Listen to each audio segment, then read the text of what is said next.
स्वागत है दोस्तों रेडियो नारद 90.4 एफएम से। मैं हूं आपके साथ आरजे याशी और कार्यक्रम शुरू हो गया है सेहत सही लाभ कई। जी हाँ, एक ऐसा शो जिसमें आपको आपके स्वास्थ्य से जुड़ी महत्वपूर्ण जानकारी मिलती है। और आज के इस एपिसोड में हम आपके स्वास्थ्य से जुड़ी ही महत्वपूर्ण जानकारी देने जा रहे हैं। जी हाँ दोस्तों, कभी आपने एक ऐसी दवा के बारे में सुना है जिसका कोई साइड इफेक्ट नहीं होता, जिससे आपका स्ट्रेस कम होता है, आप तंदुरुस्त रहते हैं, आपके मन को शांति मिलती है और साथ ही आपका शरीर ऊर्जा से भर जाता है? वो दवा कहाँ मिलती है, कैसी होती है, क्या वो किसी प्रिस्क्रिप्शन के द्वारा मिलती है, क्या वो किसी मेडिकल स्टोर पर मिलती है?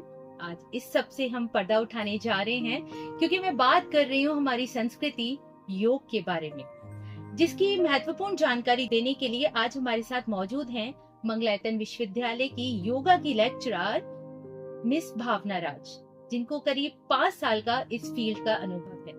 मैं प्रोग्राम को शुरू करने से पहले उनका स्वागत करना चाहूंगी। मैम नमस्कार, आपका बहुत बहुत स्वागत है रेडियो नारद में। Thank you ma'am. मैम, सबसे पहले हम योग के बारे में जानना चाहेंगे कि आज की लाइफस्टाइल को देखते हुए योग कितना इम्पोर्टेंट है और योग क्यों करना चाहिए? आज के वातावरण में देखा जाए, जिस तरह की परिस्थितियां हम अपने आसपास देखते हैं, उन सब परिस्थितियों को देखते हुए योग अत्यंत महत्वपूर्ण है। आप बाहर दुनिया में देखें, जहाँ पर हमारा वर्क प्लेस है या हम किसी से मिलते हैं, उन सब परिस्थितियों को देखते हुए योग जरूरी है। और कुछ परिस्थितियां वो होती हैं जो हमारे मन में चल रही होती हैं, जी, जिसके बारे में हम लोगों से बात नहीं करते हैं, शायद जो दुनिया के सामने कभी आ भी नहीं पाता है। हम जिन चीजों के साथ चल रहे हैं, एक बाहर और एक अंदर, उन दोनों परिस्थितियों को देखते हुए योग अत्यंत महत्वपूर्ण है। वहीं हम बात करें फिजिकल और मेंटल स्ट्रेस की, तो योगा का इन दोनों पर क्या असर पड़ता है, क्या इफेक्ट पड़ता है? फिजिकल हेल्थ और मेंटल हेल्थ दोनों इंटरकनेक्ट है। अगर आपकी मेंटल हेल्थ अच्छी होगी तो फिजिकल हेल्थ ऑटोमेटिक अच्छी हो सकती है, और आपकी अगर फिजिकल हेल्थ अच्छी है तो आपकी मेंटल हेल्थ भी कहीं ना कहीं उससे इफेक्ट होगी। जब हम योग करते हैं तो मोस्टली लोगों को समझ आता है योग का मतलब होता है आसन करना, कि आप कितने फिट हैं, आप कितने आसन कर सकते हैं, आपकी बॉडी कितनी फ्लेक्सिबल है जी। लेकिन जब आप योग कर रहे हैं, जब बाहर योग कर रहे हैं, यानी आसन कर रहे हैं, प्राणायाम कर रहे हैं, उसे करते करते धीरे धीरे आपका जो मन है वो शांत होने लगेगा, तो आपकी मेंटल हेल्थ अच्छी होने लगती है। और जो लोग फिजिकली कोई एक्सरसाइज नहीं कर सकते हैं, इवन शायद ब्रीदिंग एक्सरसाइज भी नहीं कर पाते हैं, कुछ कंडीशंस ऐसी होती हैं, कुछ बीमारियां ऐसी हैं, तो जब आप अपने मन के साथ कनेक्ट हैं, योग आसन के अलावा आप और चीजें फॉलो कर सकते हैं जिससे आपकी मेंटल हेल्थ अच्छी होगी। जैसे यम और नियम है। यम और नियम में 2 तरह की चीजें आती हैं। अगर हम यम की बात करते हैं तो उसमें आता है अहिंसा, सत्य, अस्त्य, अपरिग्रह, ब्रह्मचर्य। नियम की बात करते हैं तो उसमें आता है शौच, संतोष, तप, स्वाध्याय और ईश्वर प्रणिधान। अब इन सबको अगर हम समझें, ये अपने आप में बहुत कंप्लीट है। और ये ऐसी चीजें कि हर व्यक्ति कर सकता है, जो आसन नहीं भी कर सकते हैं। और जब आप इसके साथ भी चल रहे हैं, आपकी हेल्थ अच्छी होगी जी।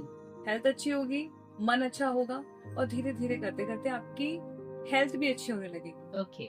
मैं बात करें जो लोग योग शुरू करना चाहते हैं, स्टार्टअप जिनका होना चाहता है, उनके लिए बेसिक और इजी योगासन कौन कौन से हो सकते हैं, कुछ इसके बारे में? सबसे अच्छा जो तरीका है, मिनिस्टर ऑफ आयुष की तरफ से इस साल जो कॉमन योगा प्रोटोकॉल दिया गया है, आप वो कीजिए। उसमें सूक्ष्म व्यायाम है और कुछ आसन ऐसे भी हैं जो इंटरमीडिएट योगा पोजेस के अंदर आते हैं, वो करना सबसे आसान है, सबसे अच्छा है। वो इसी बात को देखकर ध्यान में रखा गया है कि सब लोग कर सके इजीली, आराम से। हर एज ग्रुप का व्यक्ति उस कॉमन योगा प्रोटोकॉल को फॉलो कर सकता है। वही बात करें स्ट्रेस, एंजाइटी और डिप्रेशन की, तो क्या योग इन सबको कम करने में मदद करता है? अगर हाँ तो कैसे करता है? बिल्कुल करता है। जैसे मैंने आपको पहले भी कहा कि हर चीज इंटरकनेक्ट है। जैसे शारीरिक लेवल पे जो जी, अगर आप बात कर रहे हैं कि ये किस तरह से इस पे काम कर सकता है एंजाइटी वगैरह पे, आप प्राणायाम करें, योगिक सूक्ष्म व्यायाम करें, मेडिटेशन करें। इन सबको करते हुए आपकी एंजाइटी, स्ट्रेस, और जैसे मैंने यम नियम बताया, उनको फॉलो करते हुए आप धीरे धीरे करते हुए अपने मेंटल स्ट्रेस को कम कर सकते हैं। वही अभी हमने डिफरेंट एज ग्रुप्स की बात करी थी, अगर हम उनकी बात करें वापस से, तो सबसे पहले हम बच्चे, युवा और सीनियर सिटीजन्स का जो एज ग्रुप है उनके योगा में क्या क्या अंतर होता है और वो कैसे हम डिफरेंशिएट कर सकते हैं कि उनको वही करना चाहिए? सबसे अच्छा इसका सॉल्यूशन ये है, इस सवाल का जवाब है, वो योगा कॉमन प्रोटोकॉल जो हमारा बनाया गया है वो सब वर्ग के लोगों के लिए है। ठीक है। पर डिपेंड करता है, कुछ कंडीशंस ऐसी होती हैं जैसे किसी व्यक्ति को ज्यादा प्रॉब्लम है, वो मैट पर बैठकर नहीं कर सकता है, ठीक है। कॉमन प्रोटोकॉल जो हमारा योग का है, तो उस कंडीशन में पेशेंट की कंडीशन को देखते हुए कि उसकी परिस्थिति कैसी है, शारीरिक और मानसिक, तो उसको देखते हुए हम उसको स्पेशल तरीके से कराते हैं। जैसे कुछ लोगों की नीज में पेन है, अगर हम सिटीजन की बात करते हैं जो हमसे बड़े हैं, सीनियर सिटीजन जो हमारे हैं, तो चेयर पर बैठकर उनको कराएंगे जी। तो इसमें बहुत एक इम्पॉर्टेंट चीज है, इन तीनों वर्ग के लोगों को देखते हुए एज ग्रुप जो आपने बताया जी जी, कि उनकी स्थिति में स्वयं की उपस्थिति होना, यानी योगा ट्रेनर, योगा टीचर की उनकी स्थिति में स्वयं की उपस्थिति का होना बहुत जरूरी है, कि हम उनके साथ उस लेवल पर कनेक्ट होकर उनको बता सकें कि अभी आपको यहाँ से यहाँ मूवमेंट करना है। ओके। वही मैम, मैं ये भी जानना चाहूंगी कि आखिर योगा का सही समय क्या होता है, क्योंकि जब जब किसी पे टाइम मिलता है तो वो उस टाइम पे भी करने लगते हैं, और साथ ही ये भी बताएं कि प्रैक्टिस से पहले वो कौन कौन सी इम्पोर्टेंट चीजें हैं जो हमें ध्यान रखनी चाहिए योगा करने से पहले। अगर आप वास्तव में योग की बात कर रहे हैं तो सही समय जैसा कुछ नहीं है। ओके। हम अभी भी बात कर रहे हैं, और हम किस तरह की बात कर रहे हैं। अगर हम पॉजिटिव बात कर रहे हैं तो हम योग कर रहे हैं। ओके। उससे आपकी और मेरी दोनों की मेंटल हेल्थ अच्छी हो जाएगी। बिल्कुल। तो वास्तव में अगर हम योग को देखते हैं तो योग करने के लिए कोई स्पेसिफिक समय नहीं है, बस सिर्फ अगर आप व्यायाम की बात कर रहे हो, यानी कि योगिक आसन जो है, व्यायाम जो है, उनको करने के लिए सबसे अच्छा जो तरीका है वो सुबह है। अर्ली मॉर्निंग आप खाली पेट कीजिए, शाम को कर सकते हैं, आप व्यायाम कर सकते हैं। शाम को फ्लेक्सिबिलिटी ज्यादा होती है क्योंकि कफ की वजह से, क्योंकि धीरे धीरे दिन ढलने लगता है, हम रात की तरफ जा रहे हैं, तो आसन करने के लिए अगर आपको एडवांस आसन करने हैं तो वो समय बहुत अच्छा है। और जैसा आपने कहा कि किस तरह की आसन हमें स्टार्ट करने चाहिए, तो हमेशा योगिक सूक्ष्म व्यायाम से, जिसे हम बोलते हैं वार्म अप, ताकि हेड टू टो आप सारे जॉइंट मूवमेंट्स करें, ताकि बॉडी तैयार हो जाए आगे आसन करने के लिए। ओके। क्योंकि एयर जो है उसको बॉडी में चलाना जरूरी है, क्योंकि हम 5 एलिमेंट से बने। इसी के साथ में हम कुछ कॉमन डिसीज की बात करते हैं जो मोस्टली हर घर में देखने को मिलती है, जैसे डायबिटीज हो गई, कोलेस्ट्रॉल हो गया, ओबेसिटी हो गई या हाई बीपी हो गया। इन सबको खत्म करने में या मोस्ट ऑफ द टाइम कम करने में हमें हमारा जो योगा है वो किस तरह की भूमिका निभाता है, कुछ उसके बारे में। सबसे पहले तो हम जब आसन कर रहे हैं, व्यायाम कर रहे हैं, प्राणायाम कर रहे हैं या योग निद्रा कर रहे हैं, वो धीरे धीरे अपना काम करना शुरू करता है इंटरनली, क्योंकि उसको जानकारी है जो भी हम एक्सरसाइज कर रहे हैं, व्यायाम कर रहे हैं, क्योंकि वो संपूर्ण है अपने आप में। तो किस व्यक्ति को किस स्तर पर और कैसे कैसे करके हील करना है वो इंटरनली खुद ही काम करता है। उसके लिए कुछ करने की ज्यादा जरूरत नहीं है, बस आपको नियम पता होने चाहिए, आपको कितना ट्विस्ट करना है, कितना रुकना है, कैसे ब्रीदिंग लेनी है, कैसे ब्रीद आउट करना है, वो सब भी एक तरीका होता है। जब हम किसी को क्लासेस देते हैं, सेशन लेते हैं, तो एक एक चीज उसमें बताई जाती है। मैम 3 से 4 आप योगासन बता सकते हैं जो हर व्यक्ति को आने चाहिए, चाहे वो करे या ना करे, लेकिन बेसिक योगासन है वो हर किसी को आने चाहिए। बेसिक योगासन जैसा आपने पूछा कि जो हर व्यक्ति को करना चाहिए, सबसे पहले इम्पोर्टेंट होता है हमारा स्टमक अच्छा रहना चाहिए। ओके। पेट अच्छा है आपका तो कोई भी बीमारी आपको जल्दी से नहीं आई।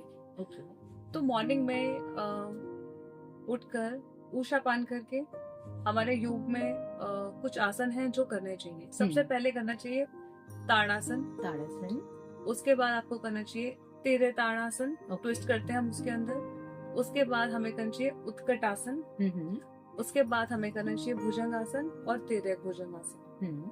तो जब हम ये आसन करते हैं तो इसमें हम ट्विस्ट करते हैं यहाँ। तो ये दोनों साइड पे इफेक्ट पड़ता है, जिससे स्टमक क्लीन होने का काम शुरू कर देता है मॉर्निंग में। तो ये आसन ऐसे हैं जो सबको करना चाहिए मॉर्निंग में। ओके। वही हम बात करें कुछ मिसकंसेप्शंस की, तो अक्सर देखा गया है कि योगा को लेके भी लोगों के मन में बहुत सारी भ्रांतियां हैं, तो वो क्या है और उनको कैसे रिलीज करना है कि ये एक्चुअली ऐसा नहीं होता ये चीज। वो सही प्रश्न आपने किया।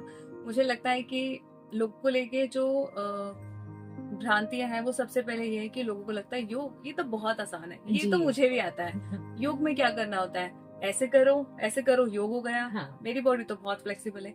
ऐसे भी लोग हैं जिनकी बॉडी बहुत फ्लेक्सिबल है, आसन बहुत ही अच्छे करते हैं, बहुत सारे कंपटीशन उन्होंने करा, इंटरनेशनल लेवल पर उनका बहुत नाम है, पर योग क्या है वो बहुत कम लोगों को पता होता है। इतना करने के बाद भी योग का मतलब, जैसे हम सब जानते हैं, योग का मतलब है जुड़ना। जी, इस सृष्टि में जो भी काम हो रहा है, आप और मैं भी बात करें, ये भी योग चल रहा है। जी जी जी। सृष्टि की उत्पत्ति योग से ही हुई है। जी जी जी। अब जिस चीज की उत्पत्ति जिससे हुई है, तो वो तो हर जगह हो गया। डेफिनेटली। तो जो लोगों में भ्रांति है, सबसे पहले जो मैंने ये आपको बताई, दूसरा लोगों को लगता है कि जो मैंने अपने आसपास माहौल में देखा, लोग इसको टाइम देना नहीं चाहते हैं। भाग उसी तरफ रहे हैं हर व्यक्ति हर समय जी, कि उसको मेंटल पीस मिले। आप किसी भी हाई डेजिनेशन पे जाना चाहते हैं, किसी भी पद पे काम करने के लिए आप बहुत उत्साहित हैं, उसके लिए आप एफर्ट्स डाल रहे हैं, पर वो एफर्ट्स भी सूक्ष्म रूप में वही है कि आप योग की तरफ जाएं, पर हम उस बात को कभी समझ नहीं पाते। तो सबसे बड़ी भ्रांति यही है कि जो हमें चाहिए उसके ऊपर एक आवरण है जो हमें कुछ और दिख रहा है, कि इसे करने से मुझे शांति मिलेगी, मैं सेटिस्फाई हो जाऊंगा। पर सेटिस्फाई हर व्यक्ति तभी होगा पूर्ण रूप से जब वो योग से जुड़ेगा। जी। तो सबसे बड़ी भ्रांति ये है, क्योंकि जो आप माया की बात करते हैं, तो माया के उस पार जाना है, तो वो योग है, आप योग से कनेक्ट हो। जी। पर जब हम माया के पर्दे की बात करते हैं ना, तो वो आवरण है कि मुझे इस डेस्टिनेशन पे जाना है, मुझे शादी करनी है, मुझे पैसा कमाना है, या बहुत बड़ा एक एम्पायर खड़ा करना है, वो भ्रांति है। वो बीच में एक माया का आवरण समझिए आप, जाना सबको योग उस पार ही है। जी। पर हम सोचते हैं जो अंदर से एक अचीव करने की जो डिजायर है ना, वास्तव में वो योग को अचीव करने की डिजायर है। पर ये माया का एक आवरण है। मुझे लगता है कि मुझे बहुत सुंदर दिख रहा है, मुझे लगता है कि बहुत पैसा चाहिए, जी, बहुत प्रॉपर्टी चाहिए, जी, या और भी तमाम चीजें हो सकती है। मैंने बेसिक चीजें बोली जो मैं अपने आसपास सुनती रहती हूँ। बिल्कुल, इसी से मुझे रिलेट एक चीज कर रही है कि योग को लेके लोग सोचते हैं कि यार इससे कुछ नहीं होता, बस मतलब इस तरह से ऐसे ऐसे योगासन कर लो, बट कोई इफेक्ट नहीं पड़ता। लेकिन जैसे आयुर्वेदिक दवा होती है वो जड़ से इलाज करती है, ऐसे मुझे लगता है कि योग जड़ से चीजों को करता है। वहीं बात करें अगर हम एक्सरसाइज और जिम की, उस तरफ ज्यादा भागते हैं क्योंकि वहाँ पे दिखता है कि हमारा पसीना बह रहा है या हम वर्कआउट कर रहे हैं। ऐसे में आपका क्या ख्याल है, आप क्या कहना चाहेंगे योग के लिए? जैसे आपने कहा ना कि जब हम वर्कआउट के लिए लोग ज्यादा जिम की तरफ जा रहे हैं, पिलाटे बहुत चल रहा है आजकल, अट्रैक्शन है। वास्तव में हमें व्यायाम उतना ही करना चाहिए जिससे शरीर एक्सेस थक ना जाए। जैसे ही स्वेटिंग आने लगती है तो रोक देना चाहिए, क्योंकि शरीर को इतना नहीं थकाना होता। तो सबसे पहली ये चीज है, मैं मानती हूँ, मेरा विश्वास है जी, हमने देखा भी है और इस चीज को पढ़ा भी है। आपने आयुर्वेद का एग्जाम्पल दिया कि धीरे धीरे काम करती है। योग ऐसा काम करता है कि वो आपको पूरी तरह से ही क्लीन कर देगा। ऐसा नहीं सिर्फ शरीर को साफ कर रहा है, आपके कर्म भी काटता है। आपके संचित कर्म क्या है? अगर मैं यहाँ बैठी हूँ तो मेरा कुछ कर्म है। अब 3 में से कौन सा कर्म है? क्रियामान कर्म होते हैं, प्रारब्ध कर्म होते हैं, ठीक है, और संचित कर्म होते हैं। अब मेरा आपसे मिलना, यहाँ बैठना, ये किस कर्म पे आधारित है? तो योग हमें ये भी सिखाता है, ठीक है, और हमारे पूर्व जन्म के या और भी जो हम कर्म कर रहे हैं उन सबको एकदम स्पष्ट रूप से आपके सामने खड़ा करता है। तो योग तो इस लेवल पे काम करता है जी, शरीर ही नहीं, मन और आत्मा तीनों को क्लीन करने का काम करता है। ठीक है मैम, चलते चलते आपका ज्यादा समय न लेते हुए एक आखिरी संदेश की मैं बात करूंगी लोगों को मोटिवेट करने के लिए कि लोग योग जो है वो कितना स्पेशल है। आप क्या कहना चाहोगे, क्या संदेश देना चाहोगे? बस ये बोलूंगी कि सब लोग योग करें, और जैसे मैंने कहा, योग का मतलब सिर्फ ये नहीं है कि आप आसन कितने करते हैं, आप कितने फ्लेक्सिबल हैं, कितने घंटे आप व्यायाम कर रहे हैं। योग का मतलब है पूरे दिन स्वयं से कनेक्ट रहना, योग के साथ कनेक्ट रहना। आप जो भी काम कर रहे हैं, जो भी कर्म कर रहे हैं, हम हर समय कर्म ही तो कर रहे हैं। आप कितनी स्पष्टता के साथ, ईमानदारी के साथ, विश्वास के साथ, मनसा, वाचा और कर्मणा, इन तीनों से किसी को क्षति ना पहुंचाते हुए आप जो भी कार्य कर रहे हैं वो सब योग है। पर फिर भी मैं ये बोलूंगी, क्योंकि ये जो हमने बातें की ये एक स्पिरिचुअल रूप में है, योग फिलोसफी को समझने के लिए बहुत जरूरी है। पर तब भी व्यायाम कीजिए, सुबह 30 मिनट्स एटलीस्ट जरूर योग कीजिए, प्राणायाम कीजिए। नहीं हो सकता है किसी कारण से तो 30 मिनट डेली योग निद्रा जरूर करें। डेफिनेटली, बहुत ही अच्छा संदेश दिया मैम। इसी के साथ दोस्तों मैं आपसे यही कहना चाहूंगी कि योग सिर्फ एक एक्सरसाइज नहीं, ये हमारी जीवन शैली है। जिसमें हमारा शारीरिक, मानसिक और भावनात्मक स्वास्थ्य मजबूत होता है। कहते हैं ना, योगा से ही होगा, तो वाकई में योगा से ही होगा। आप करके देखिए। इसी के साथ अब मैं लेती हूँ सेहत से ही लाभ कई के इस खास कार्यक्रम में आप सभी से विदा, और धन्यवाद करती हूँ मिस भावना राज मैम का, जिन्होंने हमारे को ढेर सारी जानकारी दी योग के बारे में और बताया कि योग कितना स्पेशल है हम लोग के लिए। मैम बहुत बहुत शुक्रिया। Thank you. इसी के साथ दोस्तों अब मैं लेती हूँ आपसे विदा। फिर मिलते हैं अगले खास कार्यक्रम में एक नए विषय के साथ। तब तक के लिए मुझे यानी आरजे याशी को दें इजाजत और बने रहें रेडियो नारद के साथ। रेडियो नारद 90.4 FM, जन जन की मंगलवाणी। Stay tuned.